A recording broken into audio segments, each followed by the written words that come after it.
नमस्कार दोस्तों, story by निजा पर आज की कहानी है सुनहरे सफ़र का साथी एक प्रेम कहानी भाग 4। अगर आपने कहानी के शुरू के 3 भाग नहीं देखे हैं तो लिंक आपको डिस्क्रिप्शन बॉक्स में मिल जाएगा, ज़रूर देखिएगा। और प्लीज़ हमारी कहानी को सुनने के साथ साथ हमारे चैनल को सब्सक्राइब करने के साथ साथ बेल आइकन को प्रेस कीजिएगा ताकि अगली कहानी का नोटिफिकेशन आपको सबसे पहले मिल सके। दूसरी तरफ सुनीता, जिसे उसकी एक सहेली ने अपनी ही कंपनी में रिसेप्शन की नौकरी में लगवा दिया था, वह अपनी उसी सहेली के साथ उसके घर रह रही थी। चूंकि सहेली शादीशुदा थी और 2 बच्चों की माँ भी, इसीलिए उसे 2 कमरों का घर छोटा पड़ता था। ऊपर से सुनीता भी उनके साथ रहने लगी थी। 1-2 दिन में ही सुनीता ने महसूस किया कि इस तरह तो ज़्यादा समय तक वह इन लोगों के साथ नहीं रह पाएगी, क्योंकि उसके आने की वजह से उन्हें भी दिक्कत होने लगी थी।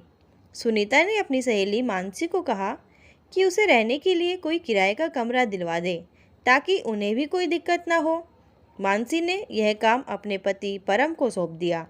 आज शाम को परम सुनीता को अपने दोस्त के यहाँ किराए का कमरा दिलाने के लिए ले जाने वाला था, तो मानसी ने उसे बाजार से सामान लाने का काम भी सौंप दिया। इधर सुनील और निमो की ननंद रोशनी भी अपने बेटे के साथ बाजार आए हुए थे। बाजार में सुनीता की नज़र अचानक सुनील पर पड़ी। वह रोशनी के साथ एक दुकान से बच्चों के डायपर खरीद रहा था।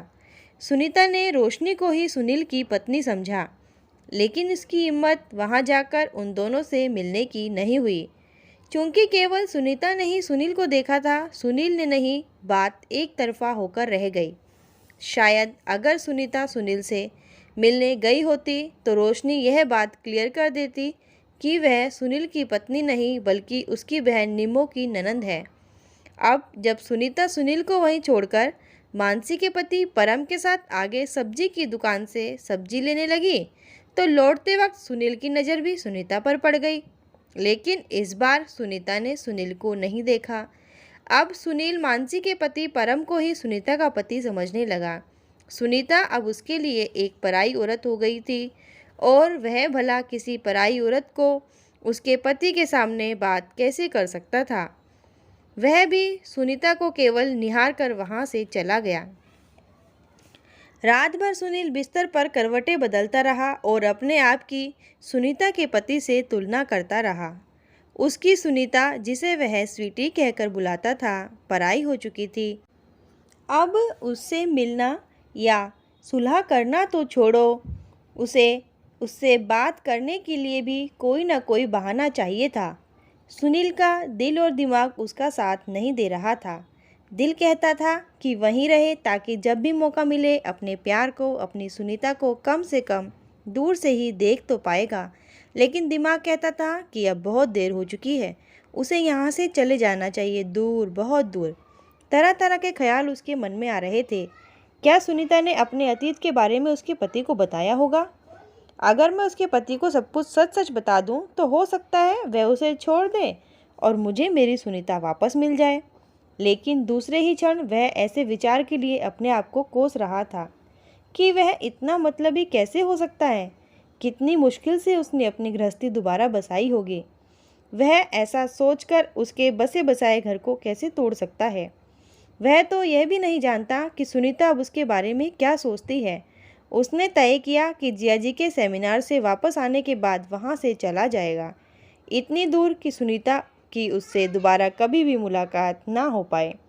लेकिन यह फैसला भी कोई आसान नहीं था।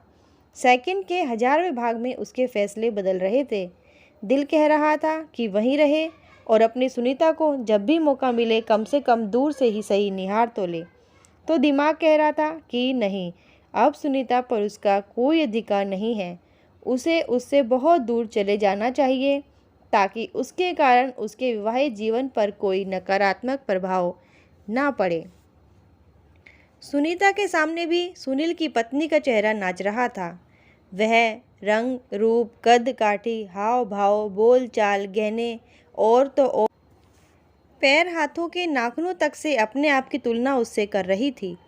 बार बार अपने दिल को समझा रही थी कि चलो अच्छा हुआ सुनील ने अपनी गृहस्थी बसा ली। लेकिन उसी दिल में उठे दर्द को वह नहीं दबा पा रही थी। किसी भी औरत के लिए अपने पति को दूसरी औरत के साथ देखना बर्दाश्त के बाहर होता है, और जब वह दूसरी औरत उसकी पति की पत्नी बन चुकी हो तो यह एक घाव बन जाता है।